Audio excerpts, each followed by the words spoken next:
राधे राधे प्यारे बच्चों। दूसरी शीट डिस्कस करेंगे आज की। इस सैटरडे हमने कोई भी शीट अपलोड नहीं की थी, उसके लिए बिल्कुल क्षमा चाहूँगा, क्योंकि मुझे पता है कि रूटीन टूट जाता है बच्चे का पढ़ने का। बहुत मुश्किल से एक रूटीन बन पाता है। सोचना बड़ा आसान है, लेकिन रूटीन को डेली चलाना, डेली मेंटेन करना बहुत बड़ा काम है। तो बहुत से बच्चे रूटीन को मेंटेन कर रहे हैं, जैसे तैसे करके वो अपने सभी काम को एक टाइम के अकॉर्डिंग मैनेज करके अपनी पढ़ाई का टाइम डेली का निकाल रहे हैं। तो प्यारे बच्चों, सैटरडे की बजाय जो आज होगा, आज के दिन में मैं 2 या 3 वीडियो अपलोड करूँगा जो आपके सैटरडे की भरपाई कर पाएँ। तो आप रूटीन में लगे रहो और मस्त रहो, बिल्कुल पढ़ते रहो और मस्त रहो। भरोसा खुद पर रखो और अपने बिहारी जी पे रखो, ठाकुर जी पे रखो, बाकी सब आसान है। चलो आज की शीट की शुरुआत करते हैं 4 लाइनों से। पहले 4 लाइनें जो हमें थोड़ा सा, अगर नींद भी आ रही हो इस समय, तो नींद से जगा दे। जीवन में अभी असली उड़ान बाकी है, हमारे इरादों का अभी इम्तिहान बाकी है। अभी तो नापी है हमने थोड़ी मुट्ठी भर ज़मीन, अभी तो नापने के लिए पूरा आसमान बाकी है। तो बच्चों, अभी बहुत मेहनत करने की ज़रूरत है, और बहुत का मतलब नेगेटिव नहीं होना है, बहुत का मतलब पॉजिटिव वे में। क्योंकि कई बार जब हमारे खुद के सपनों के लिए हम मेहनत नहीं कर रहे होते, हम किसी के कहने से मेहनत कर रहे होते हैं। किसी फ्रेंड ने या किसी फैमिली मेम्बर ने बोल दिया कि चल भाई ये तैयारी करके देख ले, तब हमारे सपनों में उतनी ताकत नहीं होती, उतनी जान नहीं होती, हमारा डेडिकेशन इतना हाई लेवल का नहीं होता। तो हमें कोई ये बोल दे बहुत पढ़ना पड़ेगा, तो उस बहुत से भी डर लगता है। बहुत का मतलब कुछ नहीं है, बहुत का मतलब रूटीन है बस। बहुत की डेफिनेशन अगर कहूँ तो केवल एक शब्द में ये है, रूटीन। डेली पढ़ो, ना कि एक दिन में बहुत ज़्यादा पढ़ लिए और बाकी दिन खाली। कुछ स्टूडेंट्स इस तरह करते हैं कि मान लो एक दिन तो पढ़ लिया 8 घंटे या 10 घंटे, बाकी 2 दिन कुछ भी नहीं पढ़ा, फिर तो उसे पढ़ना नहीं कहा जाएगा। पढ़ने का मतलब है डेली का रूटीन, आपका 2 घंटे 4 घंटे जो भी आपने बना रखा है। बाकी धीरे धीरे इन बातों पर भी डिस्कस करेंगे। कितने घंटे पढ़ना ज़रूरी है, किस सब्जेक्ट को कितना टाइम देना ज़रूरी है। आपको हर चीज़ की जो दुविधा है, जिस भी तरह की प्रॉब्लम आपको पढ़ने में लगती है, वो हर चीज़ एक्सप्लेन की जाएगी। आपके साथ एक्सपीरियंस शेयर किया जाएगा। बहुत सारे जो बच्चे हैं, जो टॉपर हैं, जो जॉब पे अभी ऑलरेडी हैं, जो किसी न किसी अच्छे डिपार्टमेंट में अच्छी पोस्ट पे काम कर रहे हैं, उन सब की भी स्ट्रेटजीज शेयर की जाएगी कि उन्होंने कहाँ से तैयारी शुरू की, किस सब्जेक्ट से कितने घंटे पढ़े और कितने महीनों में जाकर वो अपना लक्ष्य अचीव कर पाए। तो आपको हर बात शेयर की जाएगी, क्योंकि आप एक फैमिली मेम्बर हो। और बहुत तरह की फैमिली होती हैं बच्चों हमारी। जैसे एक हमारी पर्सनल फैमिली जहाँ हमारा जन्म हुआ है, एक हम किसी ऑफिस में जॉब करते हैं, वहाँ पे हमारे फ्रेंड्स, हमारे बॉस, हमारे जो भी सीनियर्स हैं, जूनियर हैं, वो भी हमारा एक फैमिली की तरह पार्ट बन जाता है। उसी तरह स्कूल, कॉलेज, इंस्टीट्यूट्स, ये सब भी एक फैमिली है। तो आप एक वो फैमिली हो जिसके साथ हमें डेली 3 से 4 घंटे का रूटीन अपनी एजुकेशन को लेकर बरकरार रखना है। तो बच्चों, कितना भी बड़ा फासला हो, अगर आप मोटिवेटेड हैं और डेडिकेटेड हैं, तो कोई बड़ा काम नहीं है ये, बहुत छोटा सा काम है, बस रेगुलर लगे रहिए।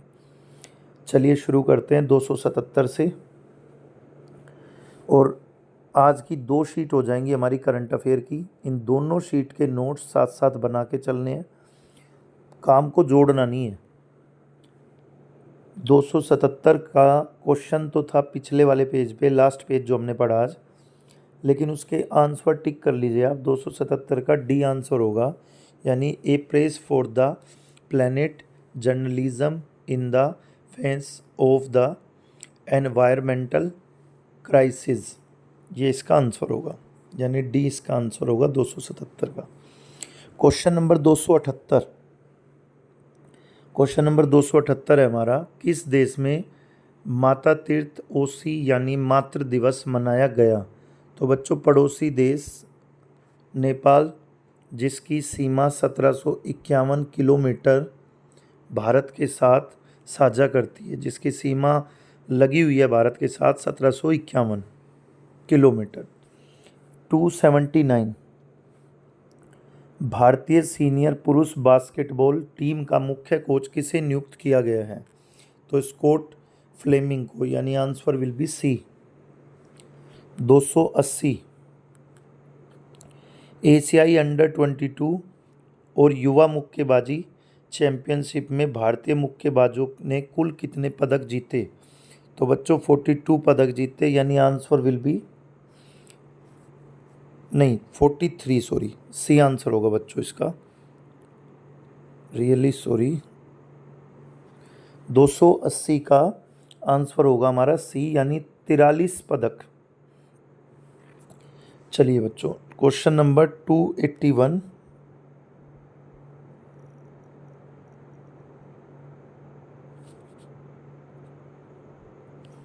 क्वेश्चन नंबर 281,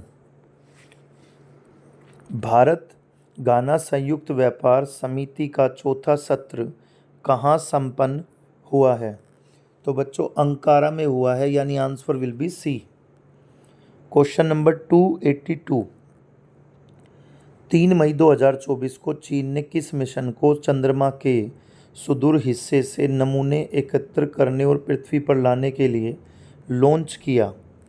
तो बच्चों इसको किया है चेन 6, यानी answer will be b. Question number 283, Assam राज्य की वन्य जीव विज्ञानी डॉक्टर पूर्णिमा देवी बर्मन को किस पक्षी के संरक्षण के लिए विटली गोल्ड अवार्ड से सम्मानित किया गया है? 283 का हमारा बी आंसर होगा, यानी ग्रेटर एडजुटेट स्ट्रोक। क्वेश्चन नंबर 284, 284, हाल ही में शोधकर्ताओं ने दुनिया के सबसे गहरे ज्ञात ब्लू होल ताम जा ब्लू होल TJBH की खोज किस स्थान पर की है? तो बच्चों मैक्सिको में की है, answer will be B.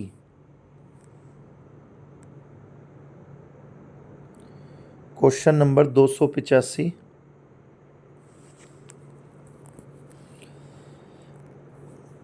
Chhattisgarh के किस पर्यावरणविद को प्रतिष्ठित गोल्डमैन एनवायरमेंट पुरस्कार से सम्मानित किया गया?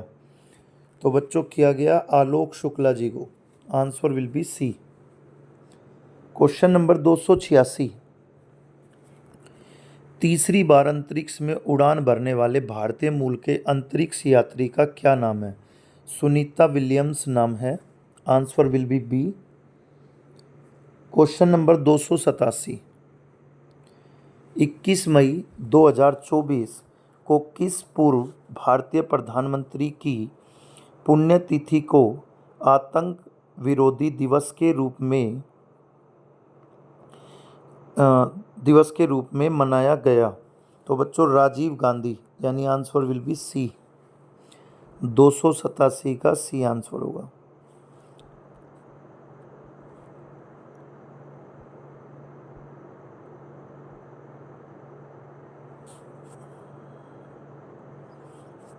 कुछ बच्चे तो देखता हूँ कि जैसे वीडियो अपलोड करता हूँ मैं 4 बजे 4:30 बजे, वीडियो अपलोड करने के तुरंत 5 से 10 मिनट बाद रीड कर लेते हैं, वीडियो को पढ़ना शुरू कर देते हैं।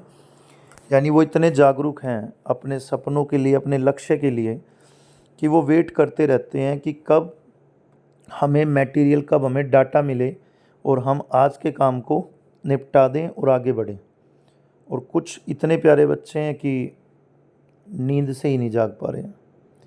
बच्चों अगर अब नींद से नहीं जागोगे तो जीवन भर जागते रहना पड़ेगा, टेंशन के साथ जागना पड़ेगा। वो एक कहावत आपको याद होनी चाहिए, देसी घी का हलवा और लोहे के चने भगवान ने लाइफ में सबके लिए दिए हैं, ये दोनों चीज़ हमें खानी पड़ेंगी। अगर अभी जब यूथ हो, जब जवान हो, अगर उस टाइम लोहे के चने चबाओगे तो शायद आप चबा सकते हो, क्योंकि अभी आपके दांत, आपकी सेहत, आप मतलब पूरी तरह स्वस्थ हो।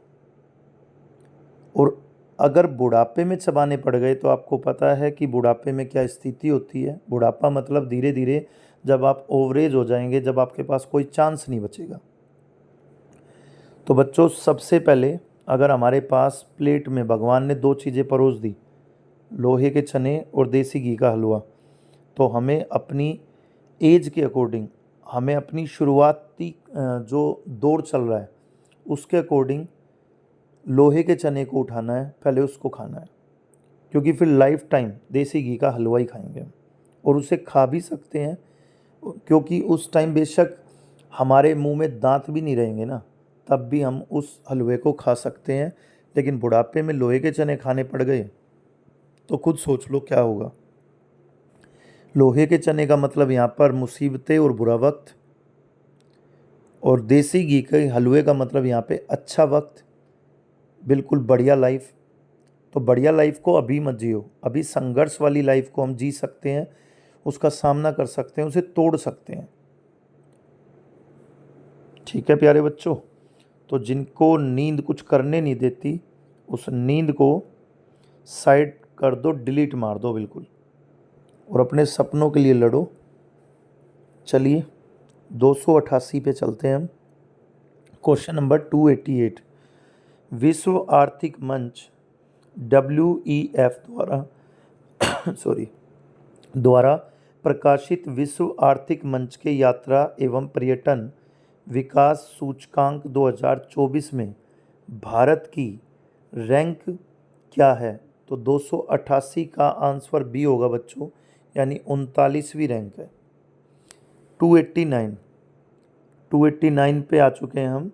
विश्व महिला एकल टेबल टेनिस रैंकिंग में शीर्ष 25 में जगह बनाने वाली पहली भारतीय महिला कौन बनी? तो बच्चों, मनिका बत्रा जी बनी हैं। Answer will be c. Question number 290, 2024 Paris Olympic के लिए क्वालिफाई करने वाले पहले भारतीय पुरुष पहलवान कौन हैं? अमन शेरावत बहुत चर्चा में रहे हैं इस बार। आंसर यानी बी। 291, हाल ही में किस देश के कामी रीता शेरप्पा ने माउंट एवरेस्ट पर 30वीं बार चढ़ाई करके नया रिकॉर्ड बनाया है? Answer will be b. मैं आपको पहले भी बता चुका था कि आप एक बार कमर कस के पीछे पड़ जाओ करंट अफेयर के, चीज़ें रिपीटेशन में मिलेंगी आपको। आपने क्वेश्चन नंबर 290 एंड 291 ये दोनों क्वेश्चन पहले पढ़ लिए हैं। और बच्चों, क्वेश्चन रिपीट ज़रूर होंगे, यही खेल है हर डिपार्टमेंट का, हर करंट का, हर सब्जेक्ट का। एक बार आप जो मेन पार्ट है ना उसको पढ़ लो, उसके बाद चीज़ें रिपीट होनी शुरू हो जाएंगी, और आपको खुद अपनी मेहनत पे गर्व होगा कि मैं इतना पढ़ चुका हूँ कि चीज़ें अब मेरे पढ़े हुए से बाहर नहीं जा रही। तो 2 क्वेश्चन तो इस पेज पे बिल्कुल सेम है जो हम पहले पढ़ चुके हैं। हम दोनों क्वेश्चन को आप पिछली शीट्स पढ़ेंगे तो आपको खुद ही पता चल जाएगा, डिस्कस कर चुके हैं। क्वेश्चन नंबर 292 पे चलते हैं।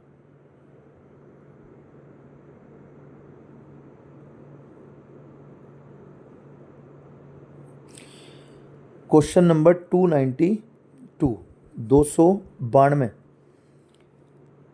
77वें कांस फिल्म फेस्टिवल में किस एक्ट्रेस को guest of honour, Palme d'Or award से सम्मानित किया गया? तो बच्चों, आंसर होगा बी, यानी मैरिल स्ट्रीप को। 293, क्वेश्चन नंबर 293, 14 मई 2024 को मंझगांव डाक शिप बिल्डर्स लिमिटेड ने अपना कौन सा स्थापना दिवस मनाया है? तो 250वां दिवस मनाया है। 294, नागरिकता संशोधन कानून CAA के तहत पहली बार कितने लोगों को भारतीय नागरिकता दी गई? तो बच्चों 14 लोगों को नागरिकता दी गई। आंसर बी होगा। क्वेश्चन नंबर 295, समागम आर्ट फेस्ट 2024 का आयोजन कहाँ किया गया? आंसर होगा नई दिल्ली, यानी डी आंसर होगा।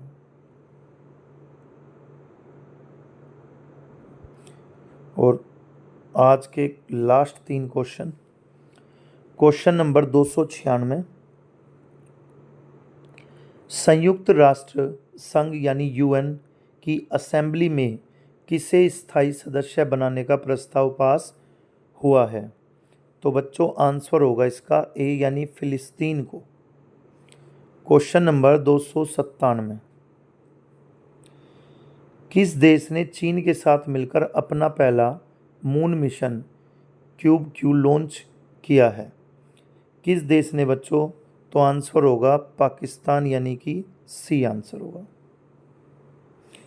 क्वेश्चन नंबर 298, जिसके पूरे ऑप्शन इसी पेज पे हैं, तो इसको भी हम कंप्लीट कर लेते हैं। राष्ट्रपति द्रौपदी मुर्मू ने दिव्यांग social activist doctor KS. Rajanna को किस पुरस्कार से अलंकृत किया है? तो बच्चों आंसर होगा ए, पद्मश्री से। आज करीब 300 क्वेश्चन के करीब हम कर चुके हैं।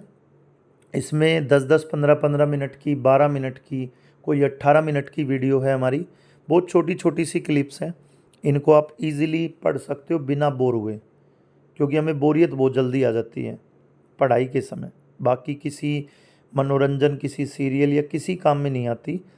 तो इसीलिए मैंने आपका बहुत ध्यान रखते हुए, आपके मनोरंजन का ध्यान रखते हुए प्यारे बच्चों 10 से 12 मिनट, 18 मिनट से ऊपर की वीडियो नहीं बनाई है, ताकि आप इसको मज़े मज़े में पढ़ें और आपको लंबे टाइम तक याद रहें।